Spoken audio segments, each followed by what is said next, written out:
Gananam tva ganapatikam havamahe kavim kavinamupamashravastamam Jyeshthārajam brahmanam brahmanaspatana shrunvannotibhis seedasadanam Shri Mahaganadhipataye namaha Gurur Brahma Gurur Vishnu Gurur Devo Maheshwaraha Guru Sakshat Param Brahma Tasmai Shri Gurave namaha Sadashiva Samarambham Shankaracharya Madhyamam Asmadacharya Paryantam Vande Guru Paramparam.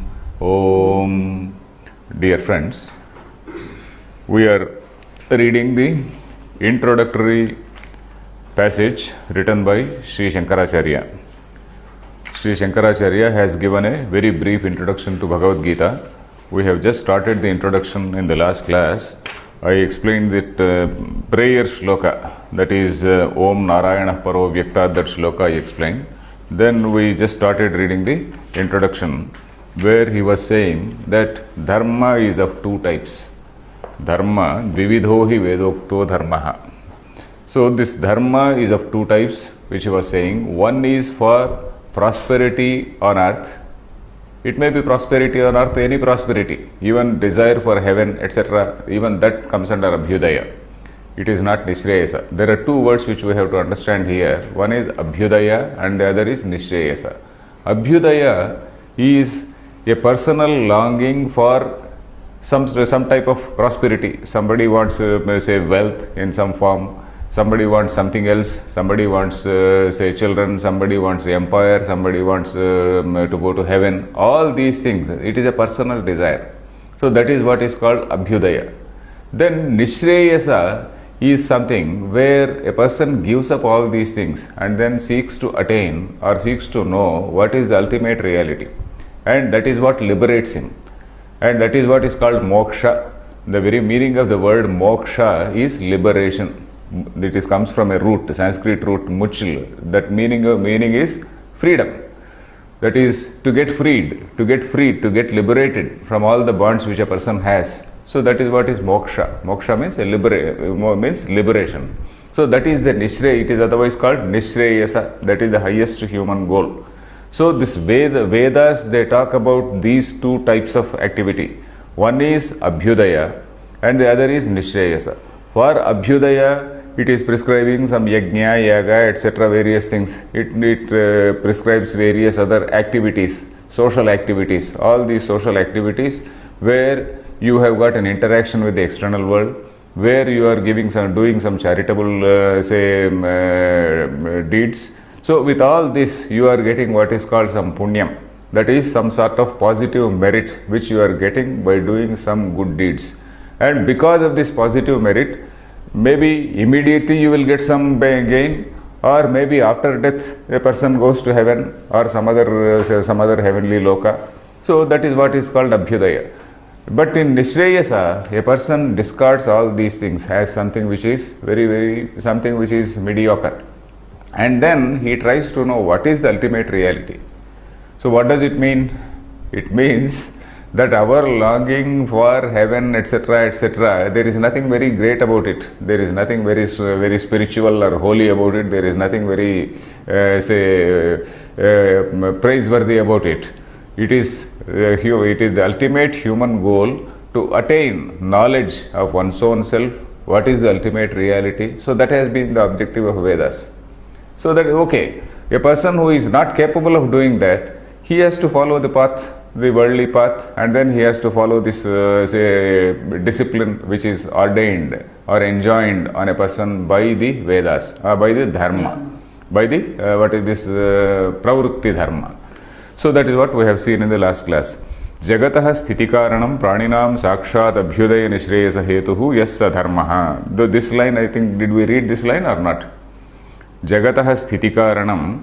Okay, let us read. Yes. Jagataha sthitikaranam. Praninam sakshat. Abhyudaya nishreyasa hetuhu. Yassa dharmaha. Brahmanadhyaihi varnibhihi. Ashramibhischa. Shreyorthibhihi. Anushthiyamanaha. So this dharma is something which is essential for the sustenance or for the stability of the society. Dharma, in the last class I explained the meaning. Dharanat dharma uchyate. That which holds a sort of social order, a sort of universal order. At a social level, it is a social order. At a universal level, it is a universal order. So, dharma, when we speak of dharma, not in a very, very ordinary sense of doing some charitable activity, etc., but it talks about the whole gamut of human activity with relation to society, with relation to universe, with relation to gods, at all levels. So that is what is dharma. It has got a very comprehensive meaning. And this is Jagataha Sthiti Karanam.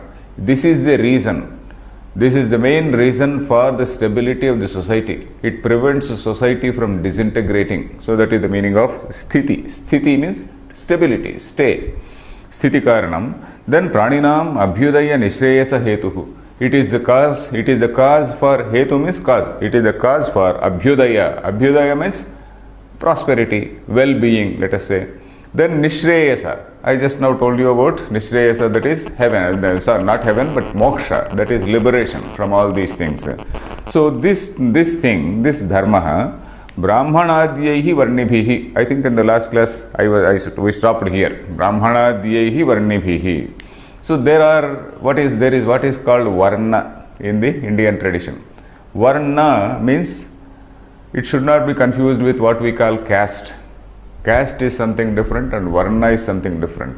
Varna literally means a color and also a letter, A, B, C, D, etc., etc. A, I, E, as we say, that also is varna. There is another meaning also. Varna is varnyate iti varnaha. That by which a person or a thing is recognized, that is what is varna. So a person is recognized by what? By his character. Varna, a person is recognized by his character, by the personality traits, by the characteristics which a person has, by all the, say, whether he is endowed with some good qualities or bad qualities, he is characterized or he is recognized by that. So we also usually classify people as good, bad, ugly types, isn't it? So similarly, we have, say, in our system, if we see, there are what are called three gunas. Gunas means three characteristics. That is, in the whole cosmos, in the very nature, in the very creation, there are three gunas. And the very nature, the whole cosmos is supposed to be the product of these three gunas only. One is called sattva, the other is called rajas, the other is called last one is called tamas. Sattva means, you see a person, suppose, let us take the case of persons. If we want to identify what is sattva guna, what is rajo guna and what is tamo guna in the human beings, let us see the characteristics. Sattva guna, a person who is very, very righteous, a person who is very humble, a person who is very truthful, a person who is very contented, and a person who is always studious and then who is studying, say this Veda, Adhyayana, Swadhyaya, Pravachana, who is a high disciplinarian, a person with great self-restraint. Not that he is imposing on others, but he is a person with a great self-restraint and a person who is capable of leaving things and then renouncing things. Leaving means renouncing things. So that is what is called Sattva Guna. Then Rajo Guna, you come to the second type, where a person is dominating in nature, domineering in nature, aggressive, he wants to possess this, he is not satisfied with say anything, he wants more wealth, he wants more say lands, he wants an empire, he wants authority, he wants power, all these things. This is what is called aggressiveness, what nowadays they say alpha male or whatever it is. So that is the aggressive type, is the Rajo Guna. Then there is another guna called Tamo Guna. Tama is laziness, indolence, inability to say not having initiative. All these things are characteristics of Tamo Guna. So these three qualities are there to some degree in everything, in every human being, in every animal, in every sentient and insentient thing. That is what that is what the Vedanta says. There is nothing on earth, whether it is sentient or insentient, which is not a product of these three gunas. There is a line, this again from the same Bhagavad Gita. Then, every human being, however virtuous he may be, he will be still having at least 1% of tamoguna, 1% of rajoguna. So there is nothing which is unadulterated by this rajoguna or tamoguna. A person who is having, you can't find a person who is having 100% rajoguna. You can't find a person who is having 100% tamoguna. He still has some sattva-guna, still has some rajoguna. So that is what. Then what are these varnas? These varnas are because of the predominance of a particular, say, characteristic, a particular guna, sattva-guna, rajoguna or tamoguna. The predominance of either sattva-guna, rajoguna or tamoguna, that determines the varna of a person. So that is how in ancient days the varnas were identified. For example, Brahmana. A person was called a Brahmana if out of all this sattva guna, I told you about sattva guna, that is say righteousness, humility, contentedness, trupti, then truthfulness, all these virtues, where a person, if they are displayed, they are there in a person, he is called a, say, Brahmana. Then a person who is trying to dominate others, who is basically having the leadership qualities, let us say, that also Raja, the very word Raja also, there are two meanings. Ranjayati iti Raja, one who say rules people in a, say he keeps people happy, that is, there is one meaning. Rajas, he is also characterized by this Rajoguna. So both the meanings are there for this Raja. Ranjayati iti Raja, then Rajogunatvat Raja, that also is there. So this Raja, this domineering character, a person who is having all the leadership qualities and who is not satisfied with the empire he has, he wants to have additional empires, he wants to expand. So imperialistic, let us say, to use a modern word, imperialistic in nature. So this man is called a Kshatriya. Kshatriya. And he has also got a responsibility to protect people. So that is the meaning of Kshatriya. Then there is other type of people, they also have Rajoguna, but they don't have this aggressiveness. There is a slightly different type of, say, aggressiveness, that is in the matters relating to finance. So one is political aggressiveness, the other is financial aggressiveness. So this political aggressiveness, you call him Kshatriya. The financial aggressiveness, you call him Vaishya. That is the business community. All the multinationals, the people who set up business, the people who create wealth, that is also very essential for society. That is another category. Then there is the last category who are not having that initiative, that sense of initiative, sense of say achievement, etc. They have low motivation, and then they are very say not that they are satisfied, and then they are not that they are very righteous and all that. They are the people who are lazy, indolent, that is the type. That is called the Shudra category, who basically take orders from others and then do what others say. So these four categories, they were described right from our olden texts. For example, if you see, of course, we will have a greater discussion of this in, say, the 4th chapter, where there is a very famous line from, very famous say saying of Krishna, Chaturvarnyam Maya Srushtam. This fourfold division has been created by me. So there again there is a discussion. Again in the 18th chapter there is a discussion. So we need not discuss this too much right now. It is enough if we learn that this characterization called Brahmana, Kshatriya, Vaishya, Shudra depended on the predominance of a particular guna in a person. And then if these gunas were not seen in a person, he was not treated as a Brahmin. To start with, initially that was the setup. And anybody having these gunas was treated as a Brahmin. So that is why you have got great people who are not certainly born of a Brahmin, say father and mother. There are people like sage Vyasa, whose mother is a fisherwoman. Then Valmiki, who was himself a hunter. Valmiki, who has given us the great epic Ramayana. And then Vyasa, the person who has edited the Vedas, he is the son of a fisherwoman. Lord Krishna himself, who is treated as a god, he is what is called nowadays called, if Krishna were to be born today, we will call him a BC today, a BC leader, we will call him. But then he was well versed in Vedas, and he is treated as a god. Then what about if you go back to Upanishadic times, there is a Upanishad called Aitareya Upanishad. There is a very huge work called Aitareya Brahmana. That Aitareya, Itarayaha apatyam Aitareya, that is somebody who is not born to a Brahmin woman and then his mother was someone else. So Itara means somebody else. So like that, many other people who are not Brahmins necessarily by birth, they became rishis. They were treated as rishis. They were held in high esteem. They were worshipped. Even today, Vyasa, Valmiki, all these people are worshipped. Then, so that was the system earlier. So it is enough if we know this much now. So Varnibhihi Ashramibhishya. There are 4 ashramas in the Indian tradition. So that is, ashrama means not ashramas of Swamijis now.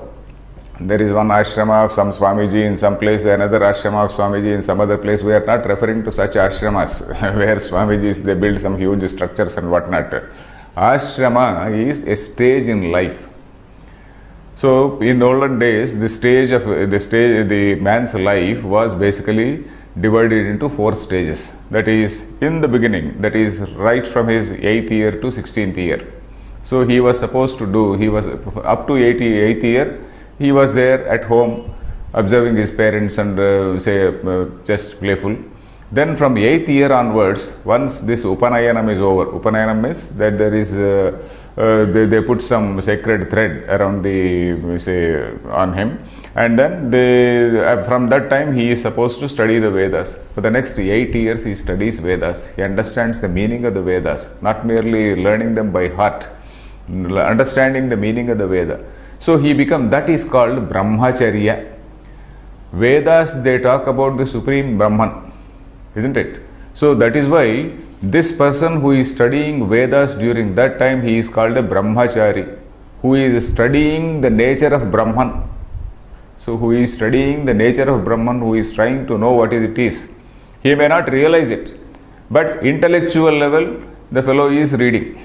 There are 2 levels at which Brahma is known. That is, Brahma is known. That is, one is at a theoretical level. What we are doing is the theoretical level, because we are reading a summary of the Upanishads. Gita is said to be a summary of all the Upanishads. So what we are doing also is Brahmacharya. Then say right from 8th year to 16th year, the boy was supposed to read all these things, and then that was called Brahmacharya. After the graduation, there is a graduation process for that. There used to be a graduation. After that, he comes home. Then, depending on his luck or good luck or bad luck, he gets a wife, he gets married, and then he gets into that Gruhasthashrama. That is called Gruhastha. Gruhastha means one who is a householder. Gruha means householder. He becomes a householder. Then he gets, a Gruhasthashrama is said to be a very, very important ashrama. This is the second stage in life, because a Brahmachari, he has no means of earning. So he has to go around the village, and then he has to beg alms, and then he has to bring it to the teacher, and the teacher's wife cooks food and then gives to them. So Brahmachari is basically a mendicant. Mendicant is somebody who goes around and collects food grain, and then comes to teacher's house, and then it is the teacher's house wife or some establishment there who cook and then give food to that chap. So there were no schools or residential schools or anything. The teacher's house itself is a residential school, and the teacher's wife herself, she was a cook. Till recently that we have seen such tradition. Very, very recently, we have seen such tradition. Only now it has almost disappeared. Anyway, so that is Brahmacharya, and the second stage is Gruhastha. And Gruhastha is the man who is also supposed to feed the sannyasis. Sannyasi, that is the last ashrama. I am going to tell about that. So Gruhastha ashrama is a very important ashrama where all the social activity takes place. He is supposed to earn wealth. It is not as though he is, earning wealth is something which is, despised. He is supposed to earn money in a lawful manner. According to dharma, he is supposed to earn money. Vidyam artham cha sadhayet. Vidya and money, education and money. Vidya and money, these 2 things have to be continuously earned. That is the goal for a person, for a Gruhastha. Then from the third ashrama is Vanaprastha. Vanaprastha is once he grows old. How old specifically we can't say, maybe around 60 years or something like that, like today's retirement. It can be compared to today's retirement. So he has to hand over what all he has to his children, and then he has to retreat to some small place that is called Vana Prastha. Why it is called Vana? Because he goes to a Vanam. Vanam means forest, not necessarily some dense jungle or something like that. Maybe something outside the village. He goes to some sort of farmhouse or something like that. Leaving this establishment, big establishment here, he disconnects himself with all these things, and then he goes and lives a very, very simple life in some remote place. So that is what is called Vanaprastha. Not only that, he also does this Brahma Vichara. Again, he is supposed to recapitulate, and then what all he has learned, and then he is supposed to dwell, he is supposed to meditate on this Brahma, what is the nature of Brahma and all that. Then the final stage is Sannyasa, where he leaves all that, and then he becomes a bhikshuka, a mendicant again. Like this, like brahmachari, he again becomes a mendicant. He does not stay in a place. He leaves the house altogether, and then he moves around, and then he just goes around, and then whoever asks something, he will be telling. If somebody asks him something about some dharma, about some Ramayana or Mahabharata, he will teach them some Ramayana, Mahabharata, etc. He will teach them some Vedas. He will be teaching, and just a roaming teacher, let us say. And then his life passes away like that. So that is the last stage, which is called sannyasa. So these 4 stages are called ashramas: brahmacharya ashrama, grihastha ashrama, vanaprastha ashrama, sannyasa ashrama. So this is ashrama, and a person is called ashrami. Every person is an ashrami. You are either a brahmacharya ashrama, or a grihastha ashrama, or vanaprastha ashrama, or sannyasa ashrama. So this dharma was being followed. This sentence says that this dharma was being followed very rigorously for quite some time. But then, in the passage of time, naturally there was some deterioration. Some deterioration ensued. So that is what he is going to say. This ashramibihi shreyorthibihi anushthiyamanaha. Anushthiyamanaha means it was being performed. It went on like that for quite some time. Then let us read Dirghena Kalena Anushtatrunam Kamodbhavat Hiyamana Viveka Vijnana Hetukena Adharmena Abhibhuyamane Dharme Pravardhamane cha Adharme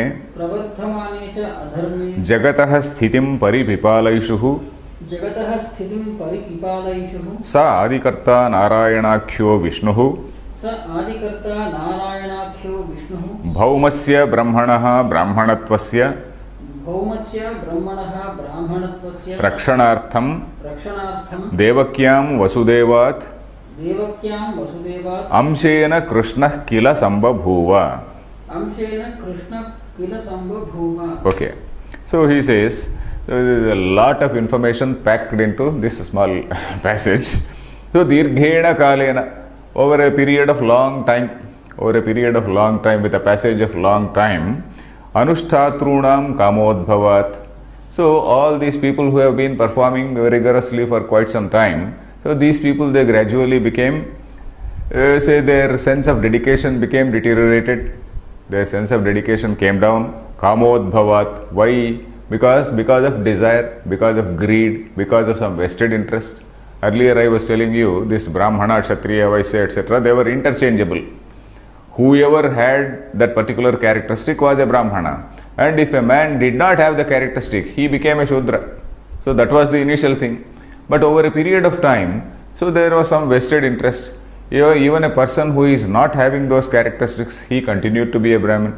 A person who is not a suitable fellow, he continued to be a Kshatriya. So like that. And a person who is a Shudra, who is having all the characteristics of a Brahmin, he was not treated on par with a Brahmin. So all these things, they happened.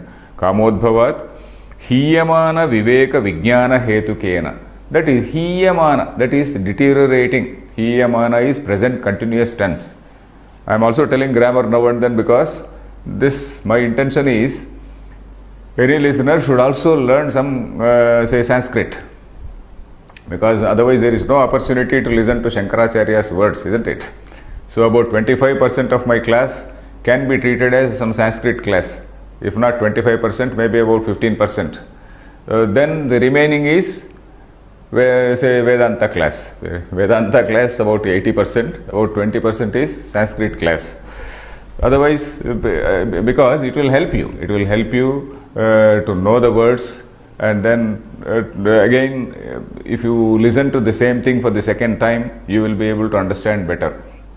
So hiyamana is a present continuous tense which means deteriorating. Hiyamana, what was deteriorating? Viveka and Vijnana. Viveka means the sense of discrimination between right and wrong. Then Vijnana means knowledge. So the knowledge was deteriorating. Not only that, their sense of discrimination, the sense of good and bad, that was also deteriorating. Because of that reason, Vijnana hetu kena, hetu means reason. Because of that reason, then adharmena abhibhuyamane dharme. This dharma was getting assailed, dharma was getting beaten by adharma. The opposite of dharma is adharma. Dharma is righteousness, adharma is unrighteousness. So unrighteousness is dominating dharma. Abhibhuyamane dharme. Abhibhuyamana. Abhibhava means defeat. Abhibhava is defeat. Abhibhuyamanaha is again second present continuous tense. Dharme, adharmena abhibhuyamane dharme. It is also called sati saptami. Dharme abhibhuyamane sati. At a time when, so when you refer to that type of tense, at a time when dharma was being assailed by adharma, at a time when viveka was deteriorating, at a time when this thing was happening, at that time the Bhagavan appeared as Krishna. So that is what is the connection. At a time when dharma was deteriorating, at a time when adharma was dominating and dharma was getting defeated, at that time Lord Krishna appeared. So that is the connection. So adharmena abhibhuyamane dharme, when dharma was being defeated by adharma, then pravardhamane cha adharme. This adharma there was a pravruddhi. Pravruddhi means increase. Adharma, this unrighteousness was ascending. It was in ascendance, let us say.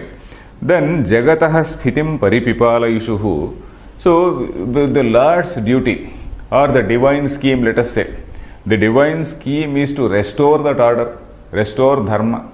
Jagataha sthitim paripipalayishuhu. Paripalanam, we know. Paripalana means, the normal meaning of paripalana is administration. Paripalana is administration, isn't it? So here also something similar. Paripipalayishuhu, to see that proper, say, the righteousness is properly restored. Paripalanam, paripipalayishuhu. Then sa adikarta narayanakhyo vishnuhu. That narayanakhya, what we refer to in that prarthana shloka, narayanakhya vishnuhu. So Vishnu, the meaning of Vishnu, again in Vedanta, whenever we get these words Narayana or Vishnu, we don't refer to persons. We refer to the etymological meaning of these things. Narayana, when we discussed that thing also, Naranam Ayanam iti Narayana. That is the highest goal for the human beings. That is the Supreme Brahman, as we call it. That Supreme Brahman is Narayana. The same thing, Narayanakhya Vishnuhu. Vishnuhu means Vyapana Shilaha. The etymological meaning of Vishnu is Vyapana Shilaha. That is all pervading. What is called consciousness, say infinitude. That is what we define in the first class or second class. I was telling about the nature of Brahman. That is Satyam Jnanam Anantam. True, that is existence, consciousness and infinitude. So that infinitude is referred to by this word Vishnu. That is all pervading, Vishnuhu. Then Bhaumasya Brahmanaha Brahmanatvasya. Bhaumasya Brahmanaha, that is Bhumi Brahma, let us say. On Bhumi there is a Brahma. Who is this Brahma? Brahma means Veda. Bhaumasya Brahmanaha. Here the meaning of Brahma is Veda. You can note down the meaning of Brahma here. The meaning is Veda. Bhaumasya Brahmanaha. That is the Veda which is on earth. Bhauma is relating to Bhumi. Bhumi means earth. Bhauma means Bhumi is earth, Bhauma is relating to earth. Bhaumasya Brahma means that Veda. Bhaumasya Brahmanaha Brahmanatvasya. Then what is that thing? Bhaumasya Brahma is Brahmanatvam. What has been described above as the Brahminical qualities, the Brahminical values, let us say Brahminical qualities, the Brahminical values, not protecting the Brahmins, it does not mean protecting the Brahmins, it is protecting that order, protecting that sattva guna, say maintaining that dharma. So that is the meaning of Brahmanatvasya Rakshana, not protecting the Brahmins. So Brahmanatvasya Rakshanartham means for protection of Brahmins. Devakyam Vasudevat. Devaki and Vasudeva were the parents of Lord Krishna. Devaki, Vasudeva, you know, he belongs to he is the Yadava king. A Yadava king who was dethroned. And then he was kept in jail by his cousin Kamsa. So that we need not go into that story. You can read, say, Bhagavatam, if you read that Krishna's episode, it gives this whole story of Krishna, how Krishna's parents were there in the who were put in the jail, who were thrown in the jail, and then there, say this Krishna was born actually in jail, that is in prison he was born. So all that thing we can read in Mahabhagavatam. So Devakyam Vasudevat. So this Devaki and Vasudeva being parents, he became Krishna Kila Sambhavu Amshena, another word called Amsha. Amsha means a small manifestation. Amsha literally means a part. So Narayanakhya Vishnuhu Amshena Sambhavuva means that Narayana, a small portion of Narayana came here. It's not like that. Narayana's power, Narayana's Shakti, that Narayana or Vishnu's Shakti, that all pervading Narayana, Vishnu's Shakti, a small manifestation. That Shakti has several manifestations. This Vishnu's Shakti or whatever the Almighty's Shakti, it has so many manifestations. And one such manifestation, Amsha, you can take it as a manifestation. Amshena, Krishna Kila Sambhavuva. Kila means it seems, it is said. It is said that Narayanakya, his Amsha as a manifestation, Krishna was born as a manifestation of that Krishna, that Lord Vishnu's Amsha, or it is just as a manifestation of his power. So that is the meaning here. Amshena Krishna Kila Sambhavuva. So here we will see this concept of avatar. We know that Rama, Krishna, all these people are avatars. Nrsimha avatara, Vamana avatara. We call these avatars. The meaning of avatara means avatarati. Tarati means who crosses over. Tarati means crossing over. Avatarati, that is comes down. Ava is an upasarga. Ava plus tarati. Comes down. Comes down from where? So we presume that there is some power which is there up above in heaven, and that power which is up above in heaven is coming down to earth. So some Lord Vishnu is there somewhere, and then that Lord Vishnu is sending a small Amsha here, some manifestation of his, it is coming down here. So that is why we use the word avatarati, and it is called avatara. Avatara means a manifestation which has come down from above. That is an avatara. So that we will see in the fourth chapter again. So Krishna Kila Sambhavuva. So this is basically, this avatara is basically a sort of cosmic scheme of balancing things, a cosmic scheme of restoring dharma, a cosmic plan, let us say, of restoration of dharma. So that is it. Then Krishna Kila Sambhavuva. Brahmanatvasya hi rakshanena Rakshitasyad Vaidiko Dharmaha Tadadhinatvad Varnashrama Bhedanam. Okay. So this again, the Brahmanatva, it does not refer to Brahmins, as I said. It refers to only the Brahminical values, the Sattva Guna, because in any society there should be people who are role models. In any society, there are many types of people. In a society, there are warriors, there are people who create wealth, there are people who are workers, there are thinkers, thinkers and then these are visionaries, let us say. A society needs these visionaries, and these visionaries should not be selfish. These visionaries, whoever are the intellectuals in the society, these intellectuals should not be selfish. If an intellectual is a selfish fellow, the whole society will be misguided. An intellectual should have that intellectual honesty, uprightness. Arjavam it is called in Sanskrit. Arjavam is rujutvam, that is straightforwardness, intellectual honesty. So that is very much required. So all those virtues are being covered under the word Brahmanatva and not a particular community. So Brahmanatvasya hi rakshanena, by protecting these values, then Rakshitaha Syat Vaidiko Dharmaha. This dharma which has been mentioned in the Vedas, Vaidiko Dharma means the dharma which is mentioned in the Vedas, it will be Rakshitaha, that is, it will be protected. It will be well guarded. And Tad Adhinatvat Varnashrama Bhedanam. And because this value system, an intellectual who is there, who is honestly thinking about the whole society, so that man will ensure that all people do their assigned work. All the people, they do their assigned work. So that will be ensured only when the intellectuals are properly there, intellectuals are properly protected. So this Brahmanatvasya rakshanena rakshita syad vaidiko dharma. This dharma will be protected only when this particular, the top thinking class is also properly protected. This thinking class, as I said, it is transferable. It is not as though his son again, a thinker's son need not become a thinker. A scholar's son need not become a scholar. A Pandita Putra can be a Shunta. There is a saying in Sanskrit, Pandita Putra Shuntaha. Pandita Putra. Sometimes we also refer to somebody, oh, he is a Pandita Putra. When you are saying Pandita Putra, the son of a scholar, it is not a praise to him. You are only referring to him that his father was a scholar and this man is a dull-witted chap. So this Pandita Putra, so this is not something which is, intellect is something which is not transferable.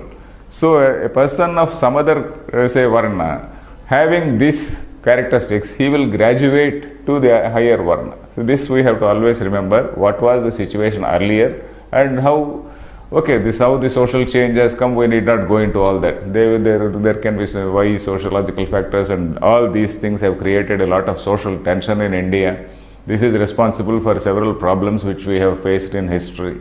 All these things we need not go into.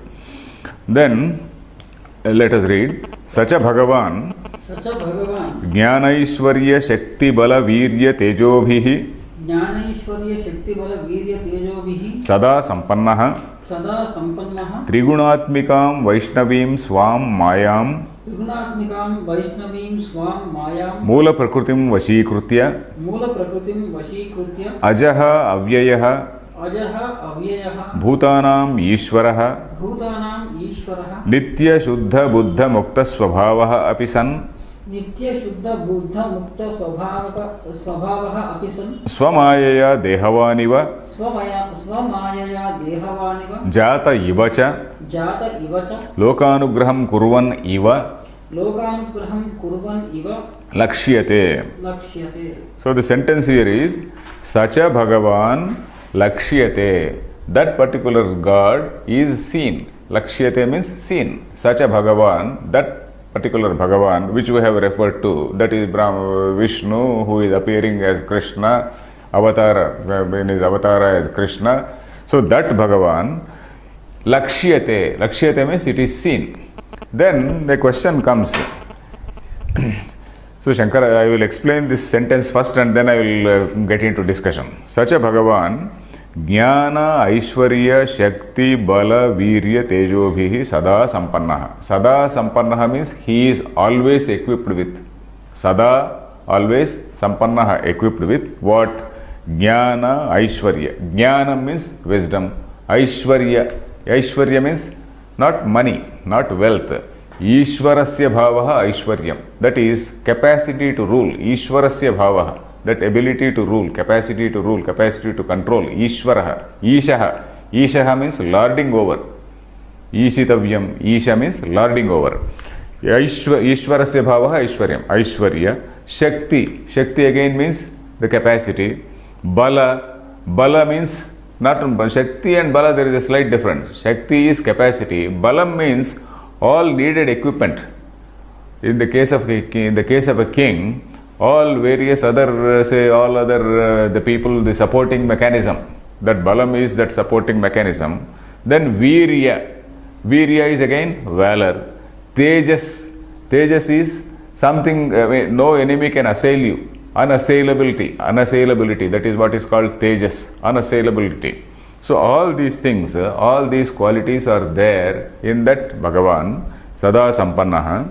Then Trigunatmikam Vaishnavim Mayam Vashikritya. Here again we have to understand the overall structure of Vedanta. So Shankaracharya is making this statement for one reason. Suppose you say that there is somebody called Vishnu in heaven, and that Vishnu is appearing as say Krishna on this earth. So this is a very simplistic story, isn't it? A very simplistic story which you have to tell to some 5th class boy or a young boy. But we are not in that class. We are in a serious Vedanta class. When you are studying Vedanta, when you are studying the summary of what is there in the Upanishads, what the Upanishads are telling about the topmost reality, the utmost reality, the highest reality or supreme reality as we call it, then when you are talking about in the context of supreme reality, you should not talk about some Vishnu who is there, some Vishnu who is appearing as an avatar, etc. You can't talk. When you are talking about a Purana, okay, you can tell any story. As you are telling a Purana, you can tell any story. Even that story again, it has to be a symbolic story. It should not be some reckless story. All our Puranas, they are not reckless stories. There is a lot of symbolism, some places allegory. So all this symbolism will be definitely there in almost all the Puranic stories. So, and that Puranic story has to be understood with a background of Vedanta, with a background of philosophy. So, when we are sitting in a Vedanta class, Vedanta is nothing but philosophy. And when we are talking at a philosophical level, you can't say that there is some Vishnu who has appeared as this Krishna and whatnot. So, it has to be given a philosophical explanation. So, that is what he is doing here. So, Trigunatmikam Vaishnavim Mayam. So, I will explain that structure first and then come to this. So, the question is, suppose there is what is called a God as ultimate reality. So, that God, is he having some direct connection with this creation and whatnot?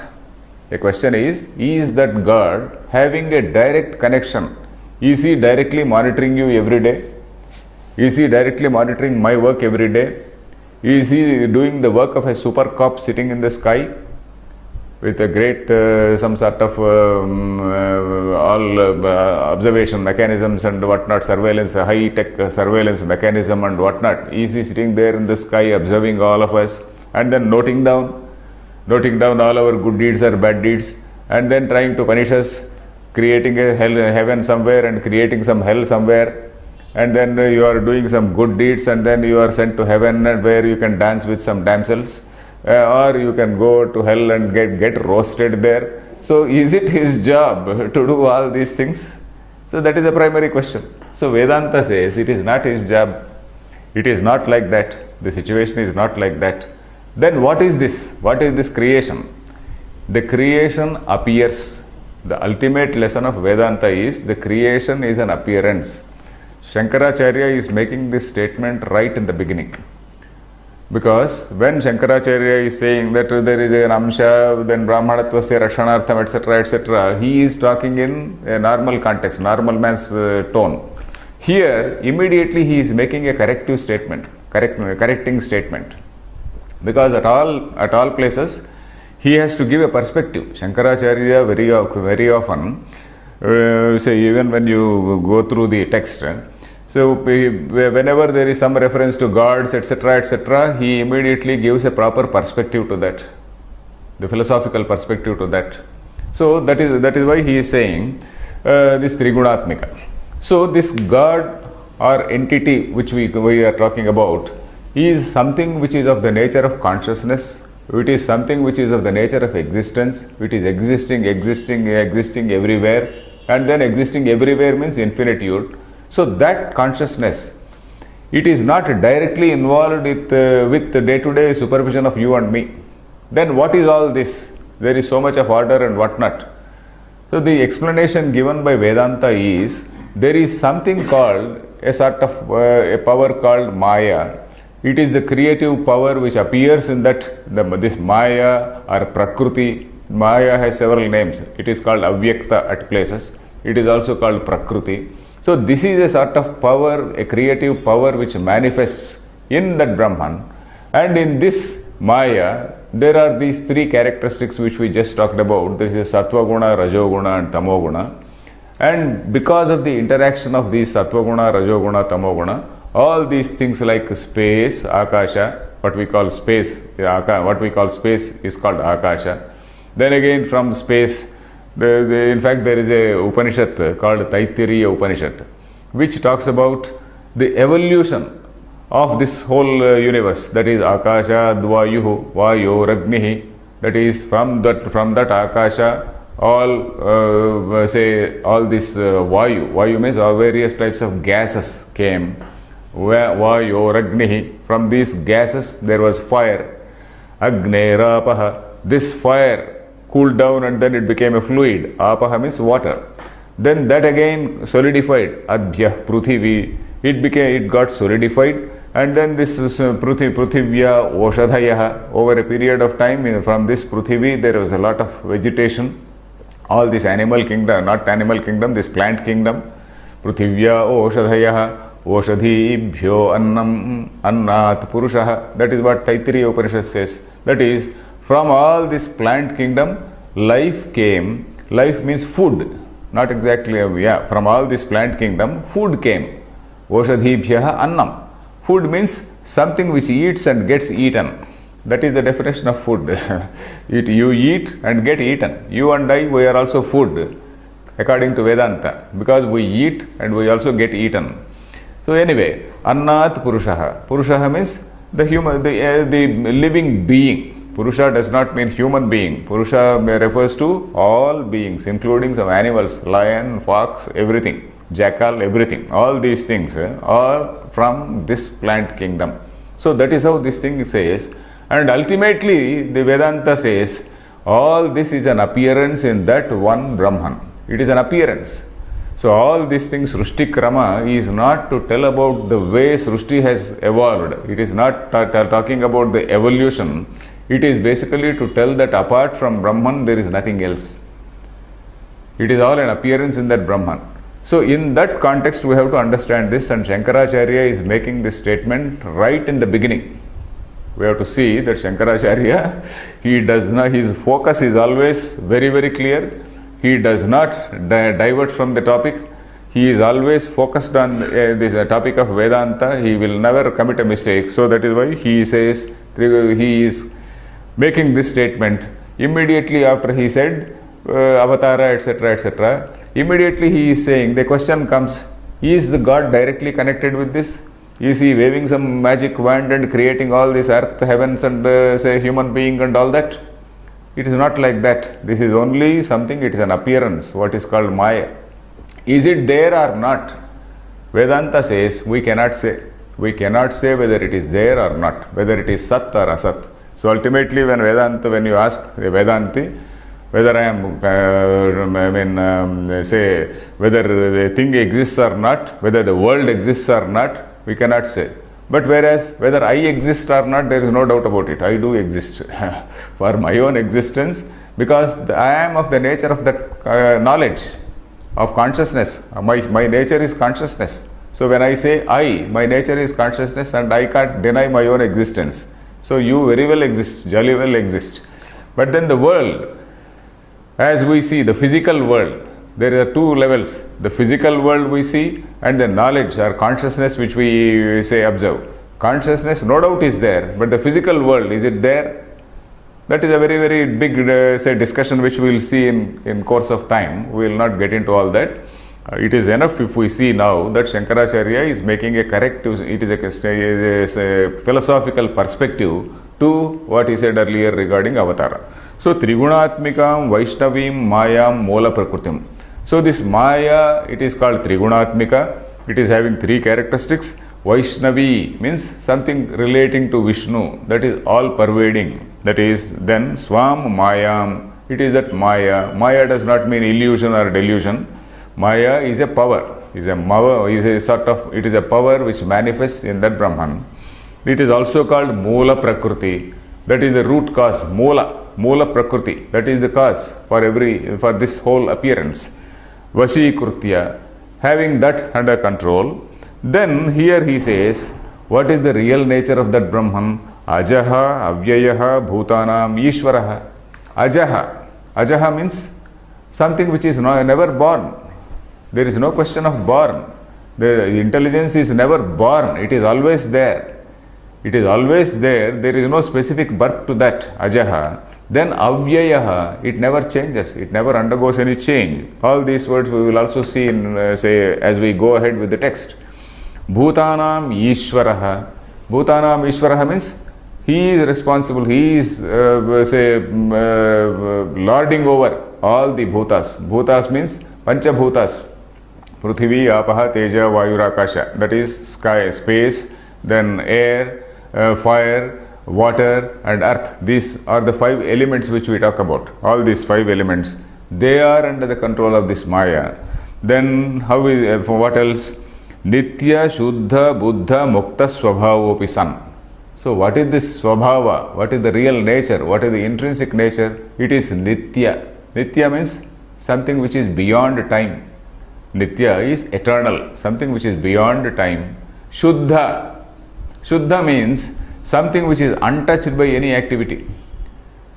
A human being, you and I, we do a particular karma. By doing a particular karma or action, you get some positive,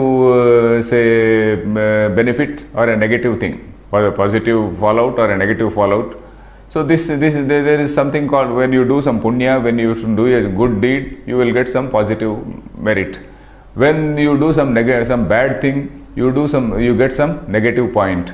So like that. So papa and punya. Here Shuddha means something which is untouched by all these things. So he is beyond this Maya. He transcends Maya. So that is what we have to understand. This Brahman which we are talking about, Brahma cannot be called he or she. We have to call it it. So that is why this Brahman which we are talking about is something which is Nitya, Shuddha, Buddha. Buddha means of the nature of consciousness. Bodha means intelligence, knowledge. Buddha means something which is of the nature of consciousness. Mukta means it has no contact, it has no bondage. All other things they have bondage.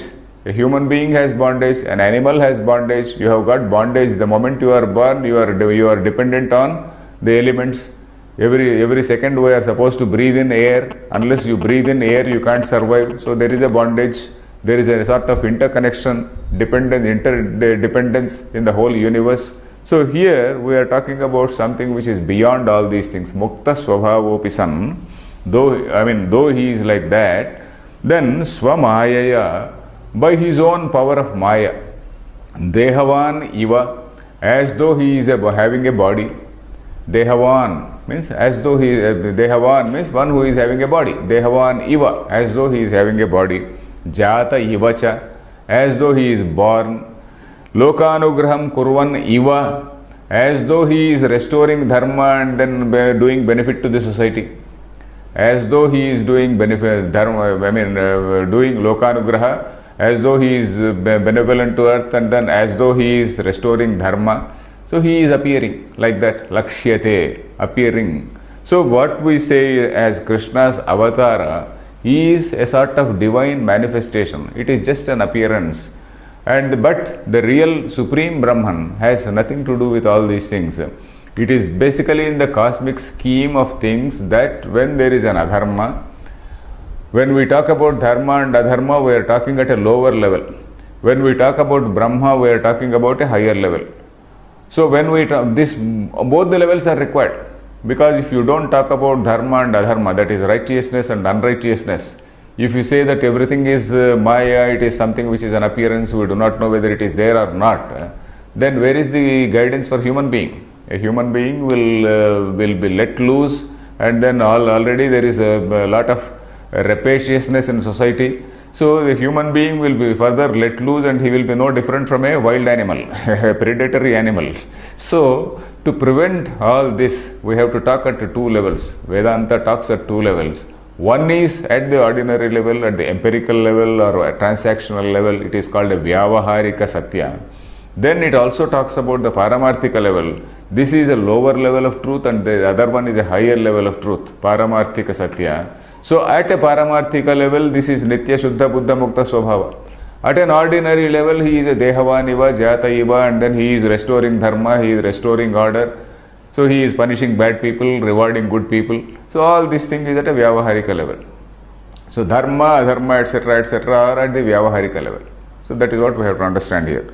Lokanugraham kurvan iva lakshyate, he is seen. Then Swaprayojana bhavepi Bhutanu jigrukshaya Bhuta Anujighrukshaya. So we have to combine and say Bhuta Anujighrukshaya. Bhuta Anujighrukshaya. Vaidikam hi dharmadvayam Arjunaya Shoka Moha Mahodadhau Nimagnaya Upadidesha Gunadhikairhi Gruhitaha Anushthiyamanascha Dharmaha Prachayam Gamishyati iti. So here he says Swaprayojana abhavepi. Though there is no personal gain for the Lord, there is no personal gain for him, why is he appearing as say on this earth? Bhuta Anujighrukshaya. Anujigruksha means Anugrahitum Ichha. Anugrahitum Ichha, that is the desire to help the humans, the desire to help the beings, not only humans. Here, of course, we are talking about human society, so we can say humans, nothing wrong. So, desire to help the people, Bhuta Anujighrukshaya. Anujigruksha means Anugrahitum Ichha. That is Anujighrukshaya. Vaidikam hi dharmadvayam. So this dharmadvayam means this twofold dharma, pravruti dharma and nivruti dharma. So these two things, Arjunaya upadidesha. Arjunaya upadidesha means he taught. Upadesha means teaching. Upadidesha is past tense, that is he taught. Arjunaya taught means he taught Arjuna, for Arjuna. What type of Arjuna is he? Shoka moha mahodadhau nimagnaya. So this man is somebody who is fully drowned in the ocean of Shoka and Moha. The man is totally submerged. He is totally drowned in this ocean. What is that ocean? Shoka Moha Maha Udadhau. Udadhi means say ocean. Mahodadhi means great ocean. Mahodadhau Nimagnaya. Nimagna means somebody who is totally submerged. Somebody who is drowned. Then what type of ocean is that? Shoka Moha Mahodadhi. It is the ocean of Shoka and Moha. It is the ocean of grief. It is the ocean of delusion. This grief is basically due to delusion. Shoka Moha. These two words, Shoka Moha, these two words we come across quite frequently in Vedanta. So all human delusion is because of Moha. All human Shoka or grief. All human grief is to Moha. Moha means delusion. Delusion means not illusion. Delusion means a wrong understanding of things. You have not understood your real nature. If you understand your real nature, there is no delusion. So when you quarrel with your wife, you meditate on that. You meditate on that. And then, what am I? What is my real nature? Why am I quarreling with this paltry for this paltry reason? So you meditate on that. I'm just giving an example in a lighter vein. But then, all grief, right, any type of grief, you have to see what exactly is your real nature. When you are talking about Vedanta, and when you are sitting in a Vedanta class, you have to come to a higher level of understanding. At an ordinary man's level, Vedanta is not, he is not bothered about Vedanta. He is having his own, solution for that. But then, and he is fully in that Shoka Moha Mahodadi. He is fully, bound, and then he is unable to come out of that Mahodadi. Whereas, the result of Vedanta, result of studying Vedanta is that you have to come out of grief. The basic purpose of Vedanta is to bring out a person from this ocean of grief.